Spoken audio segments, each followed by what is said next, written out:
Welcome to Healing the Spirit, a space where we awaken our creativity, deepen our connections, and remember who we are through the lens of astrology, archetypes, and art making. I'm your host, Jonathan Coe.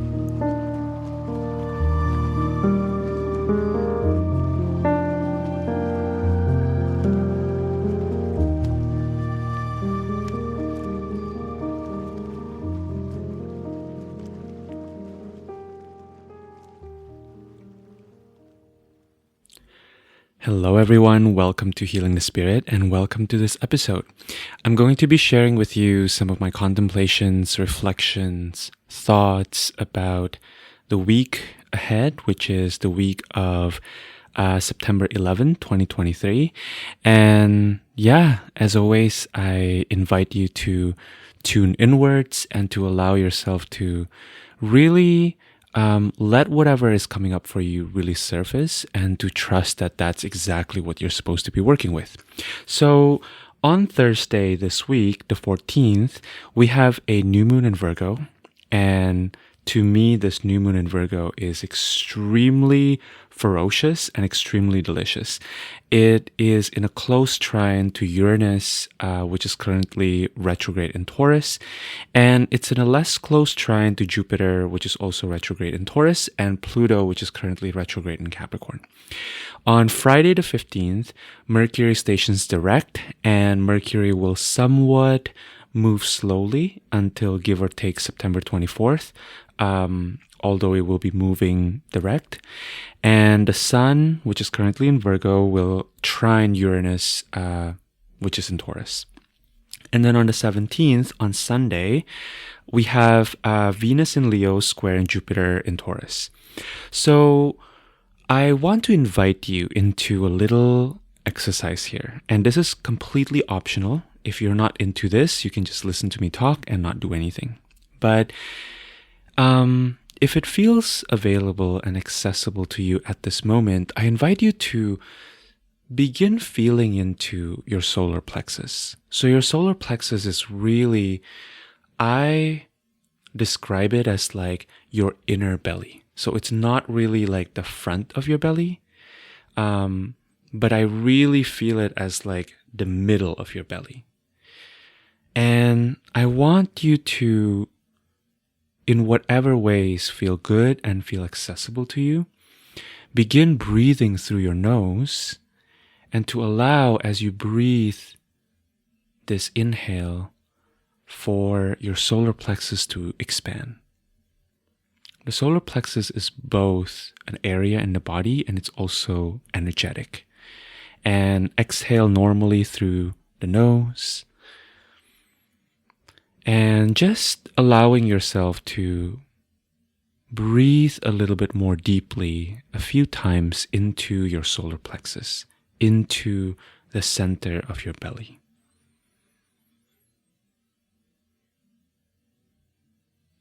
And begin noticing if that shifts your experience. For me, immediately as I breathe into my belly, what I'm beginning to notice is an increased awareness of my environment. I notice myself in relationship with the objects that are in front of me, around me.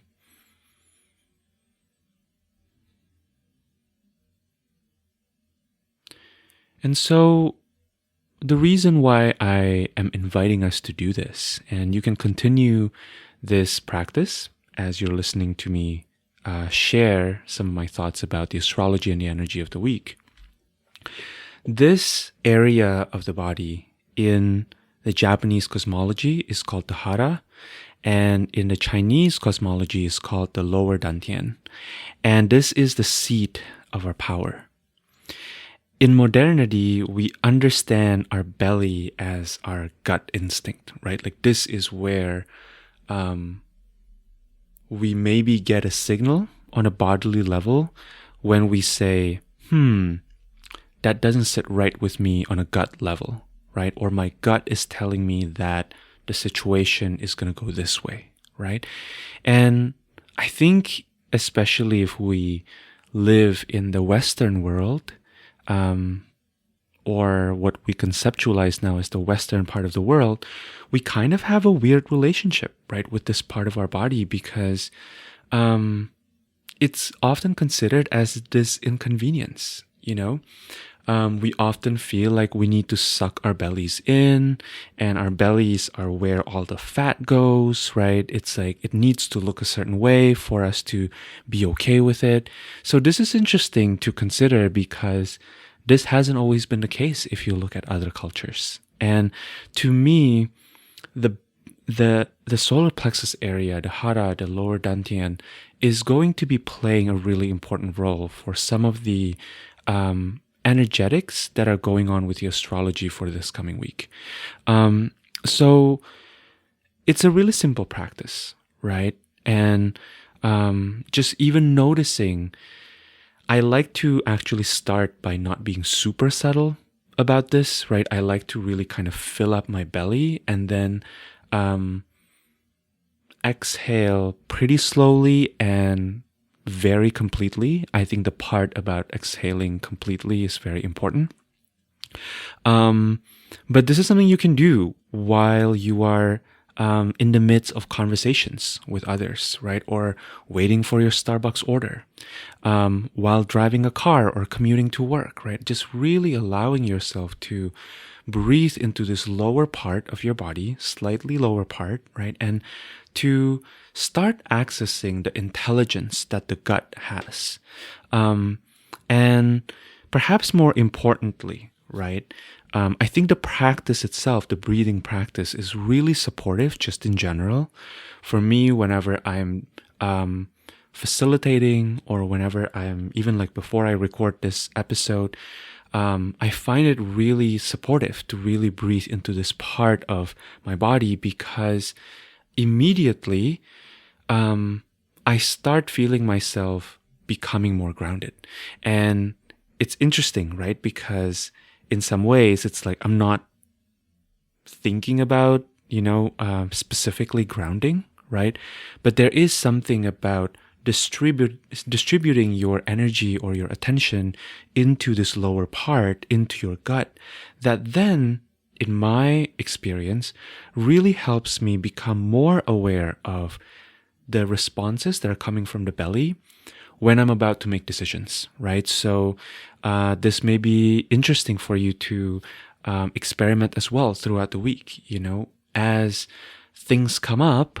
And as you heard, we have some Uranian energy running through the collective cosmic soup.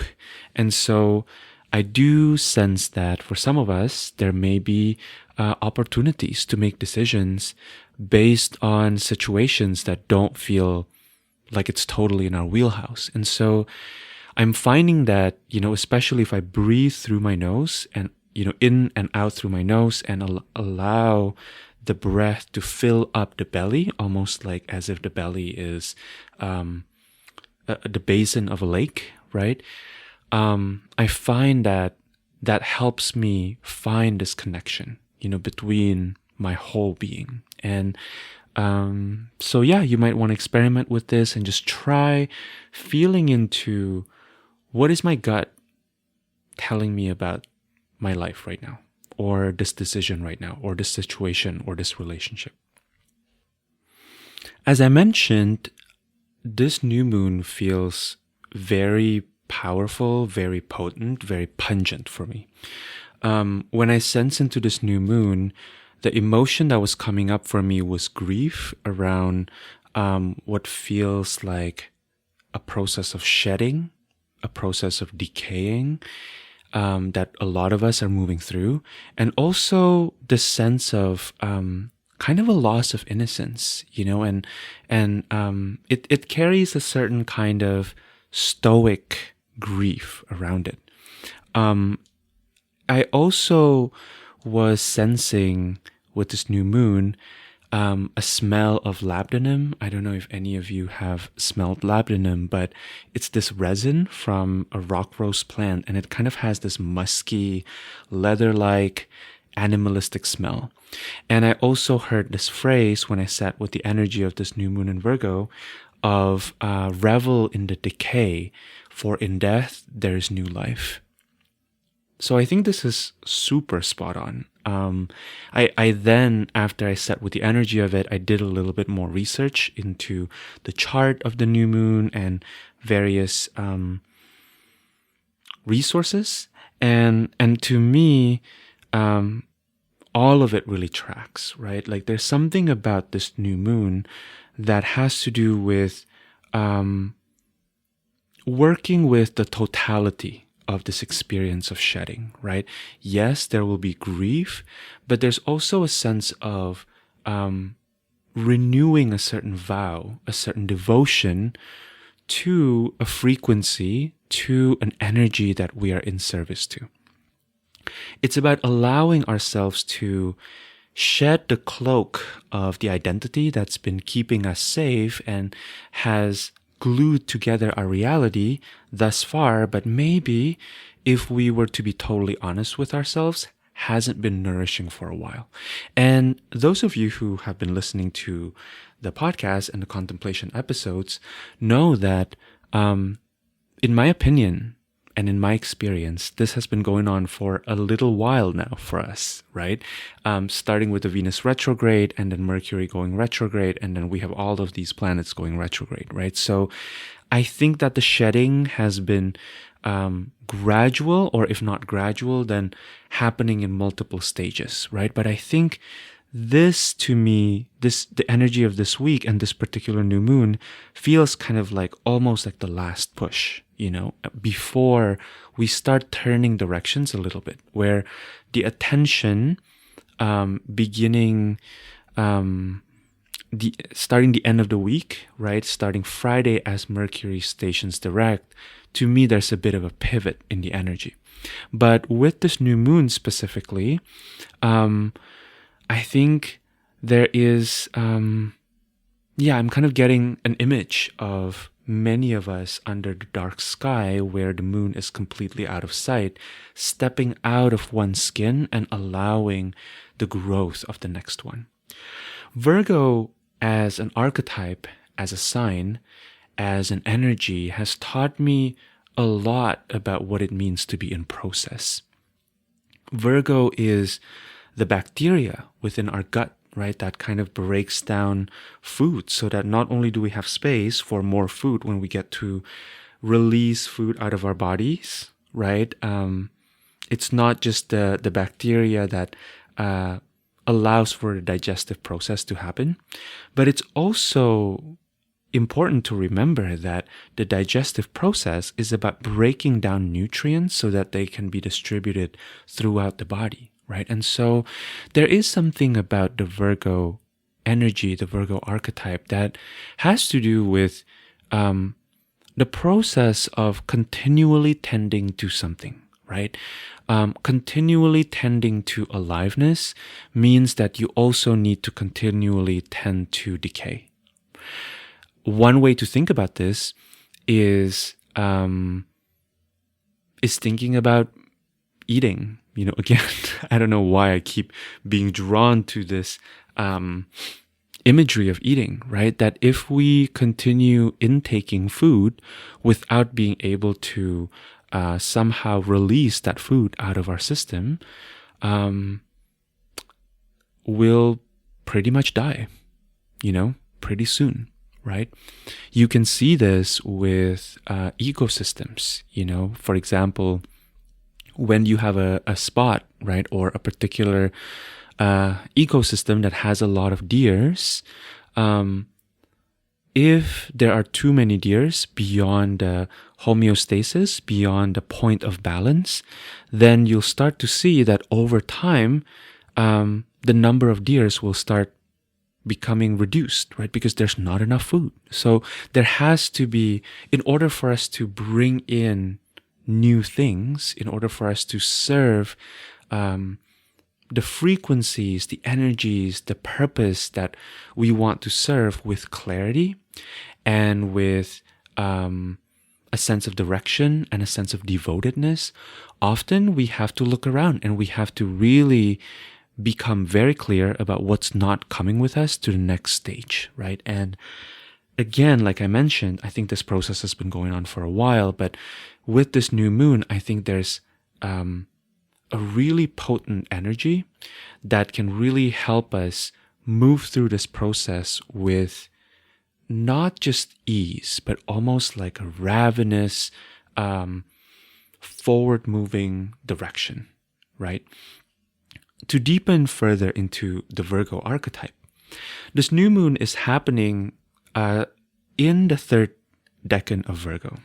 So some of you may know that each zodiac sign consists of 30 degrees. And so each of the 10 degrees, right, there's the first 10 degree, which is the first decan, and then the second decan and the third decan, right? And in Austin Coppock's book, 36 Faces, this third decan of Virgo, I believe that the new moon is happening at 21 degree Virgo, is represented by the sarcophagus. And here's a little excerpt from Austin Coppock's book. The last decan of Virgo shows the fate of all matter, to be brought to perfection and then crumble to dust. For there is naught created which is invulnerable to the ever-shifting tides of generation and corruption. The spirit gazes upon its inevitable separation from matter here, contemplating the consequences of its brief union. So, pretty potent, pretty pungent, as I mentioned. And I think what's exciting about this new moon, at least for me, is that this new moon is receiving all kinds of support. There's a lot of trines going on here from the other earth signs, right? So we have Uranus and Taurus creating a trine to this Virgo new moon, right? And Uranus is often associated with surprises, with things that are beyond our control, right? This electric energy that runs through us, through our experiences, that often we can't really fully comprehend and we absolutely cannot control. And I think what's important to contemplate, or one thing we can contemplate with this Uranus and Taurus trining the Virgo new moon is where in your life or when in your life have surprises in your life or events that are outside of your control and expectations contributed to your resilience, to your flexibility, to your skillfulness, and to your resources, right? All of these words, resilience, flexibility, skillfulness, and resources, to me, all are Virgo traits, right? Virgo virtues, for pun intended. There's something about the kind of resilience that Virgo has that is, to me, deeply related, right? And connected to Virgo's ability to be flexible.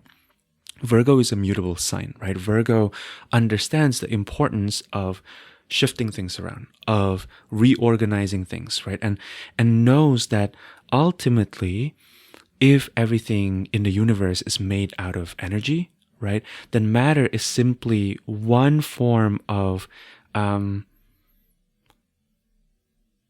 coalescence or crystallization of that energy, right? And as that form breaks away, it creates, there's possibility here, right? We're re-entering into the void, and from the void, as the void gains traction and momentum, as energy begins to get more and more dense, it will create new form, right? And there's something really exciting about the dissolution, because in some ways, the surprises that lead to the dissolution, or that really surprising moment of dissolution, right, of breaking apart, is in some ways the way that reality works in order to create new form. And then we have Pluto in Capricorn creating a trine to the Virgo new moon, right? And Pluto has to do with power. And so one thing to contemplate is perhaps remembering a time when you found yourself feeling powerless, right? That ultimately taught you a skill, right? Where maybe you, from the feeling of powerlessness, you learn to channel that to teach yourself a skill, teach yourself a knowledge, a framework, a lesson that you're now able to turn into a form of service for your life and for those around you. And Jupiter in Taurus, trining the Virgo new moon, to me has to do with, is there anything that we've learned, specifically I would say in the past week, because Jupiter just began its retrograde last week, is there something that we've been learning recently about patience, that the kind of patience that's necessary in order for us to achieve the level of skill that we need to realize the execution of your dreams, right? Specifically to realize it to your standards, or to your visions, right? And patience is not easy for any of us. And so Jupiter in Taurus going retrograde is also a great opportunity to be contemplating how we might want to resource ourselves, while we cultivate that patience, right? Because as we work with whatever it is that's been frustrating for us that requires our patience, we often need a little bit of a break, right? We often need to speak to someone that we can trust, to kind of offload or off gas, right? Or maybe we need to swim in a lake that's nearby. Whatever it is that resources you and reconnects you to your sense of whole beingness, meaning connectedness with your body, connectedness with your mind, your spirit, and your environment, and this web of life that's always holding you, that often helps us get off the bandwagon of urgency that is taking us away from the slower process that is sometimes necessary in order for us to get to where we want to go, right? And so in terms of tarot archetypes, my sense is that this new moon in Virgo really kind of feels like two tarot cards. So if you have a relationship with the tarot, it feels to me like the Eight of Cups plus the Eight of Pentacles, right? There's that energy with the Eight of Cups of walking away from something that we're not really resonating with any longer, some roles, some relationships, some contraption that has been holding us back, and a walking towards the unknown, right? In the Rider-Waite-Smith depiction, and I'm literally naming that card just because it's showing up in my mind right now, but you see this figure moving away from the Stack of Cups, and the moon is witnessing this figure moving away from that Stack of Cups, right? And there is a stability, to the Eight energy, right? The Eight energy has this power, has this force, and moving away is part of life, and it's absolutely healthy. And sometimes all we need is to relax a little bit of our stories and our narrativized grip around the stories that we assign to this process of letting go, in order for us to have more availability, right? Have more energetic availability to turn towards the thing that we want to tend to, the things that we want to give our attention to, right? You are really paving the path for your next stage here, and I think with the Eight of Pentacles, how it's feeling for me is that part of this releasing process, especially the final few things that we are about to release before we pivot energetically here, is going to really assist us in the next part of our journey, right? That somehow this letting go has important, for lack of a better term, lessons for us that we can then carry over to starting the new thing, right? That in actuality, the letting go or the shedding is very much happening in tandem with the new cycle starting. That we can begin to allow ourselves, right, to relax our grip from the previous form by turning towards the thing that we are excited about, the thing that we want to devote our attention to, and we can move to the next stage by releasing. So it's not either or, right? It's a process that's happening kind of all at once. The energy and the meticulousness with which you are shedding your attachment to this situation that you are releasing, or this pattern that you're releasing, will really assist you in coming into your new chapter. Shedding can be really hard, right? So in terms of gaining energy, I think that this new moon has a lot of support from Jupiter, from Uranus, and from Pluto, and all of them are retrograde this time, right? So what does that mean? I'm taking that as inspiration for the power of looking at evidence, right? When we are shifting from one state of being to another, when we're releasing one chapter of our adventure and entering the next, we enter this liminal space, right? We enter this in-between, and in the in-between, there can be a lot of uncertainty, and so I think that the retrogrades are reminders that we can look backwards, right? We can take solace and cultivate strength from really looking at the ways in which we have shown up at times of change in the past and we have made it through, or if we didn't completely make it through the way that we wanted to, right? That maybe some parts of that transition feel really difficult for us. Maybe we learned something from that, right? Maybe we cultivated some virtue or some skill or some framework, some knowledge. And I think it might be really supportive to really look at the past as a way to empower us to be in the present moment and to look towards that which we want to turn towards, right? One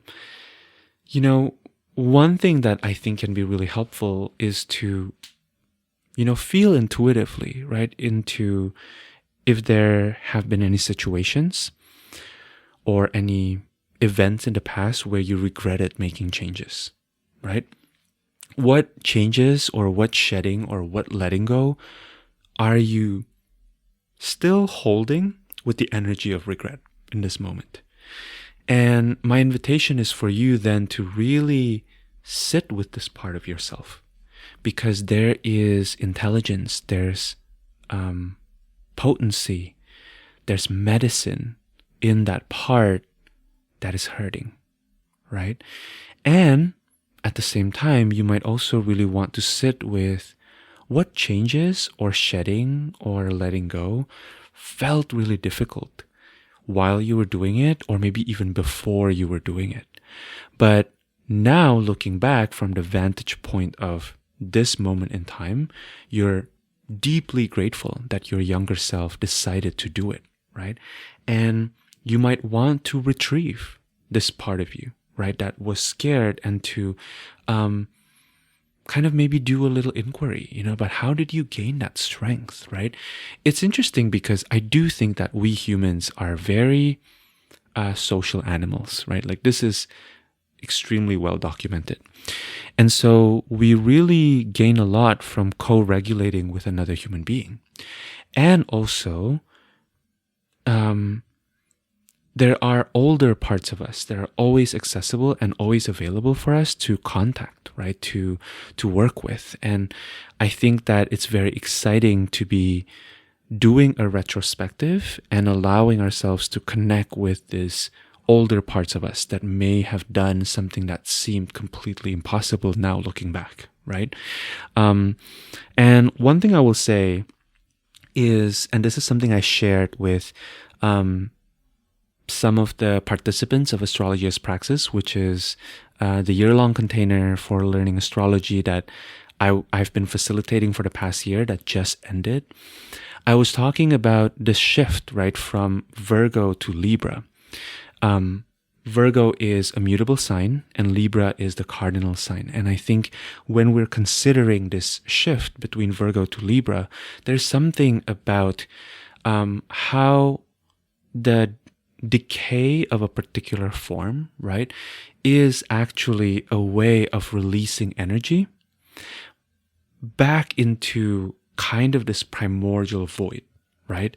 That, the process that Virgo is doing, right? Like reorganizing things, maybe chopping things up into smaller pieces that can be, more easily carried around. Or, I also think of Virgo as like maybe the act of preserving, right? Certain parts of our harvest over the summer. That this act that Virgo is doing with regards to preparing for the descent into the later part of the year has to do with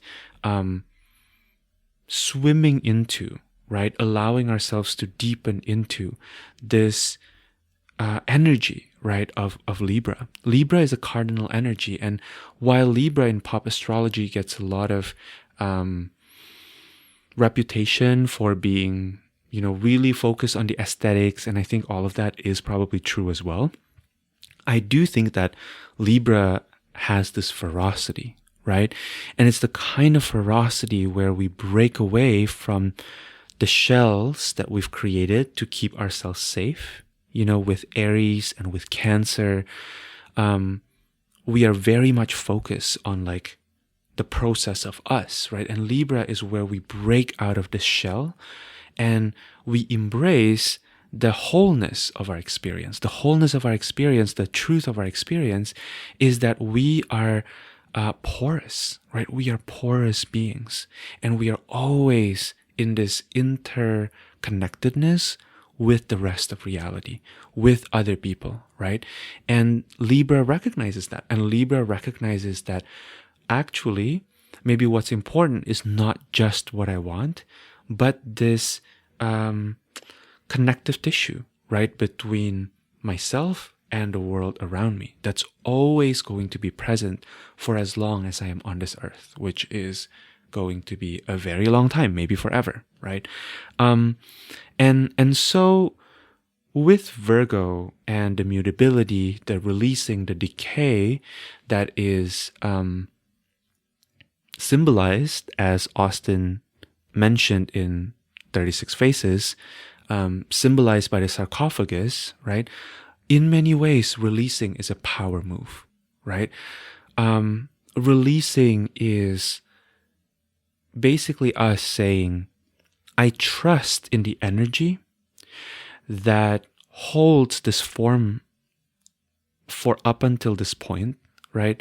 To be able to be released in its current format, and then perhaps later when the energy is correct, when the pressure is there and when the need is there, to begin coalescing into a slightly new format, right? Like we know that the form that we're going to get later is not going to be the same, right? Thinking about Virgo coming from Leo and Libra moving into Scorpio, right? We know that the fixed form is not going to be the same, right? Leo and Scorpio are very different energies. And yet we're going to trust that in allowing ourselves to befriend the emergence of that moment, we are following a process that ultimately will lead us to the next thing, right? And the next thing is the right thing because the next thing is the only thing we have, really.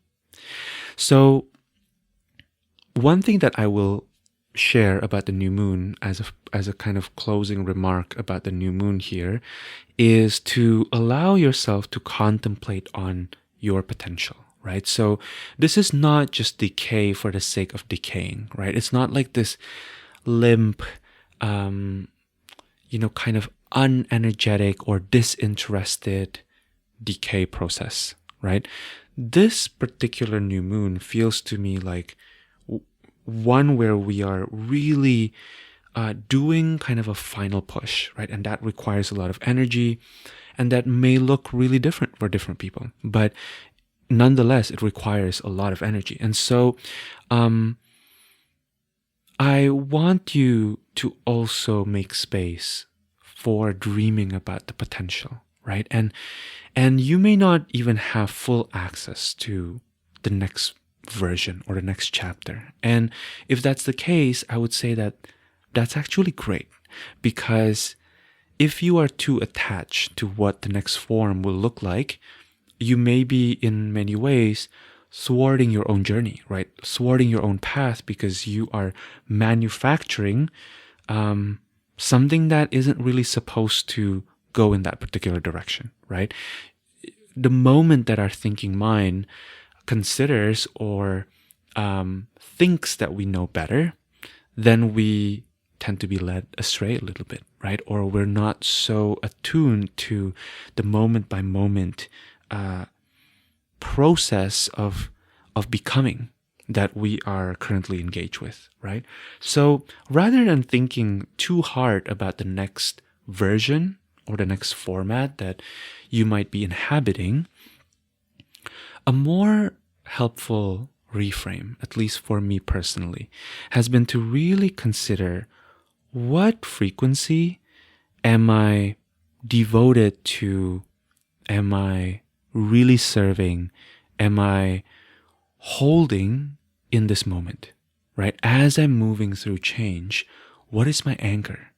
And that anchor may be more of a frequency rather than an actual thing, right? Rather than an actual relationship, rather than an actual job, rather than an actual way of being in the world, rather than an actual title, right? You might want to look deeper into what is beneath the thing that matters the most to you. So let's say, as an example, I'm going to use myself as an example. For a long time, being a musician, like holding the title of being a musician, was really, really important for me. And as my life starts changing, I had to do this deeper work of really investigating, what is the energy behind me wanting to be a musician? What is the deeper desire here? What is the deeper craving here? And what I'm learning from that process, right, is that I'm actually really deeply devoted to the process of my creativity, for lack of a better term, right? And how I define creativity is holding this balance between inspiration, which is essentially formless, and product or works of art, right? That has a form, that has a tangibility that people can interact with, that people can benefit from, right? And I realized that what I really care about is the process of continuing to show up and to, when I'm lucky, get to be in that flow, right? And when I'm not, continuing to show up anyway. Like, that is the thing that's the frequency that I'm really anchored to, tethered to, that I'm really serving, right? This energy of devotion, this energy of trusting and honoring and embracing my process, even if it doesn't lead me to the destinations that I or my thinking mind believes that I need to arrive at, right? That me really tracking and really being with my process is what I'm here for. It's kind of like the thing that I care most about, being in this world. So you might want to contemplate on this a little bit, right? That's just an example that's coming from my own personal experience, but I think there's a duality, right? A kind of a both and thing going on here, where yes, you're releasing something, but what's going to really help you release that is to feel into, what am I holding on to? Because every successful process of releasing requires deep grounding, requires deep anchoring, right? You can't fully release a particular process or a particular relationship if you're not also grounded in some sort of whole body, whole being understanding that wherever you're moving to next is going to be a welcome change, no matter how challenging it is, right? So I also want to talk a little bit about Mercury stationing direct, because to me, this is a really important point in our transition from August to September, right? Or maybe thinking about it from September, right? The conclusion of the Cancer, Leo, Virgo part of the year into the next stage, which is the Libra, Scorpio, Sagittarius part of the year, right? When Mercury is stationed direct on Friday, we are officially out of retrograde season, because yes, the larger planets are still retrograde, but it's okay, right? They usually are retrograde for about half of the year, give or take, right? So they stay in retrograde for a long time. There's kind of a sense that in terms of our lived experience, this then officially concludes this period where Venus is retrograde and answering to first the Sun and then answering to Mercury, which then also goes retrograde, right? Which then creates this chain of retrograde energy. So Mercury stationing direct is a shift, I think. And the energetic shift may take a while to be felt. As I mentioned, Mercury will continue to move pretty slowly until the 24th, give or take. So there's about 10 days or so. But I think we are going to start seeing a change in direction and a difference in terms of our felt sense of resources that are available to us, right? This is a great time if you've been thinking about learning something new. Mercury in Virgo is so profoundly supportive for us to not only start learning things. Mercury is the patron saint of learning, is the patron saint of language, right? Is the patron saint of systems.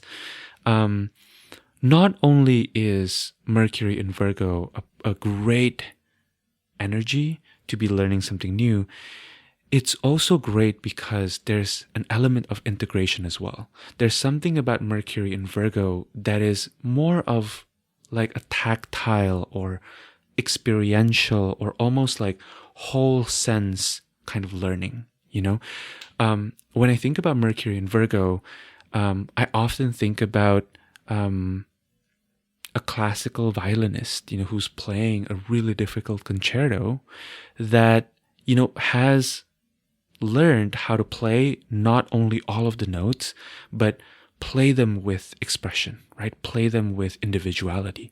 And also then do this task of having a dialogue with the orchestra, right? There is an energy of fluency that I think is available when we begin a project or a learning process when Mercury is in Virgo. And you may also be in a space where you are ready to share a project, right? Or to share an offering, or maybe you've been thinking for a while to share some offering. That this time, I think, may be a really interesting time to start at least trying as a practice, right? Rolling up your sleeves and starting to talk about it. Talk about it, if you maybe have a platform or an email list or a podcast, start talking about it and seeing how you feel as you're talking about it. Allow the process to be part of you weaving the web that creates that project. There's something about Mercury being in Virgo that I think to me is really potent for putting language back into its original function. I've been thinking a lot about how in the Western culture, or in the paradigm that we're currently in the so-called West, right? We're so obsessed with using language as a weapon, as a tool to be able to deliver our message, right? To share something that's already solid within us and to have it land with a certain level of solidity, right? When I think when we look at many other cultures, a lot of other cultures consider language as a tool for exploration.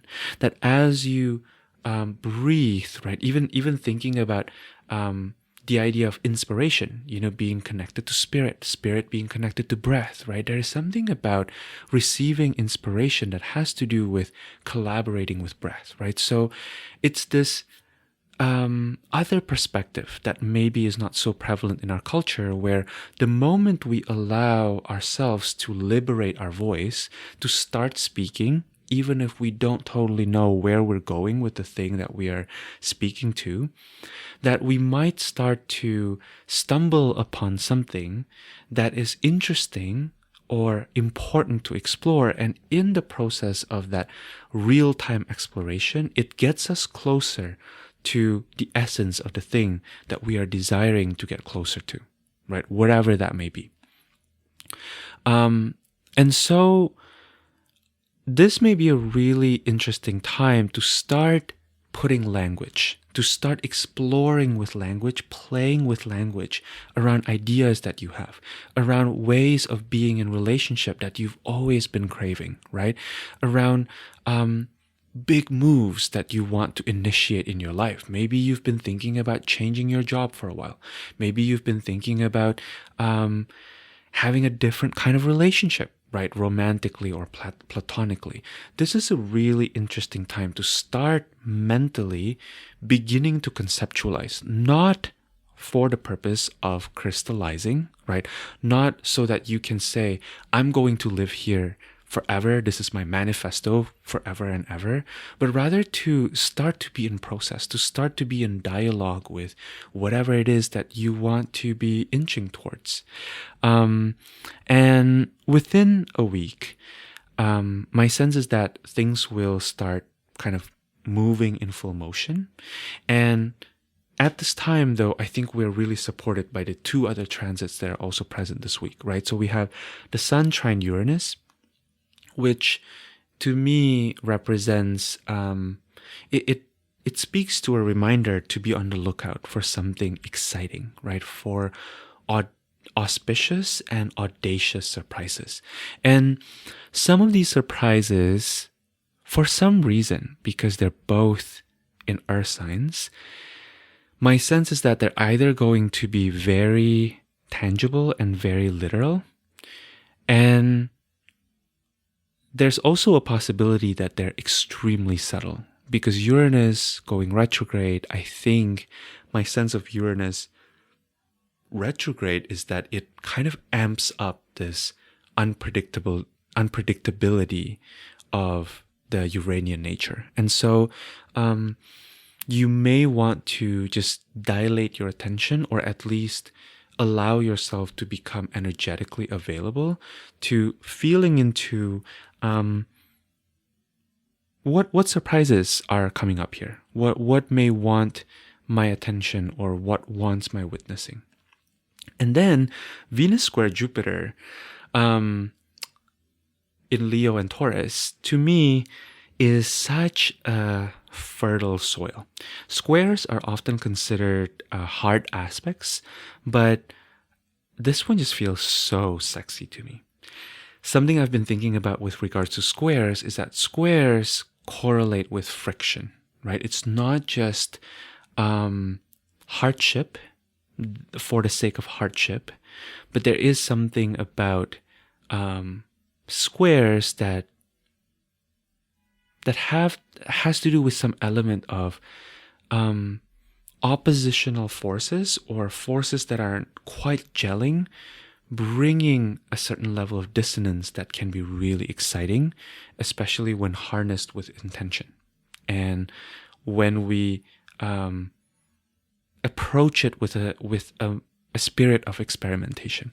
So one image that's kind of coming to my mind as I'm thinking about this Venus square Jupiter configuration is tango, right? When you look at tango, there is this kind of really sexy like push and pull, between one dancer and the other, right? And they often embody such different energy. And from what I'm understanding, I am not a tango dancer. There's kind of the one person who is leading, right? The other person who's following, but the following one is just as powerful, if not more powerful than the one who's leading, right? There is kind of that inherent tension going back and forth between the two people. This is that kind of transit to me. There is a creative energy to Venus square Jupiter. There is a flirty energy. There's kind of this invigorating tension. And this may show up for some of you romantically, and it doesn't have to, right? Like it can also be in terms of your relationship with the place you're living in. Maybe you're discovering a new restaurant, or a new part of, your neighborhood that you've never really explored before. So just as a final thing, I wanted to also pull a couple cards to anchor us into what we need to be working with or what we need to remember for this week. And I love the cards that came up because to me, it's so in resonance and in harmony with everything we've been talking about. So this is from the tarot, and I may also share the pictures, and you can find the link on the show notes below. But one card is the Divine Masculine, or also the Emperor card from the She-Wolf Tarot, and the other one is the Nine of Swords, right? The Emperor card is often associated with exercising our power, right? Exercising our agency, exercising the part of us that's so potent. And the Nine of Swords correlate with fears, it correlates with anxieties, it correlates with mental stories that we've created that perhaps amplified our experience in kind of a not so pleasant way, right? And perhaps slightly unnecessary, but also holds some sort of intelligence. And so thinking about the Emperor card showing up with the Nine of Swords, and it was very clear that these two cards want to be showing up together, it really feels to me like there's an invitation here to look at our fears, look at our anxieties, look at the things that feel so big for us, and yet it feels irrational, right? And to allow ourselves to bravely explore those crevices, right, that feel a little scary, those corners in our internal and even maybe external reality, within reason, obviously, and within your own window of tolerance, or within your edge, right? Whatever you want to call it, to really explore those parts of you that feel like, ooh, that's a little scary here. To really take a risk and see where that takes you, right? And I think I just feel really compelled. I know there's a lot of tarot cards that I'm speaking to here, but I feel really compelled to also say that intuitively, I feel like the Fool energy can be really helpful too. There's something about the naivete, the innocence of that Fool energy, combined with all of these different energies that are present for us, that are anchoring us, that can assist us in moving through the really exciting turn of events that we are looking at. The other day, I was just playing around with ChatGPT and just, thinking about different names for books that I might write. This is obviously an imaginal book, right? But an idea that ChatGPT ended up giving me is Eyes on the Edge. And I just really liked that title. I was like, ooh, that's a very sexy title, like Eyes on the Edge, right? There's something about giving ourselves permission to have one foot in and 1 foot outside the door, and letting ourselves be shifted by being in this liminal space. So I'm wishing you such a beautiful week ahead of you. Thank you for your time. Thank you for your attention. Thank you for allowing yourself to co-create the space for yourself as you're walking your path. And I'm just excited to hear what comes up. Feel free to share your experience. on social media along with this episode if that feels resonant to you, or leave a review on any of the podcast app that you are using. Specifically, I believe Apple Podcasts can take reviews.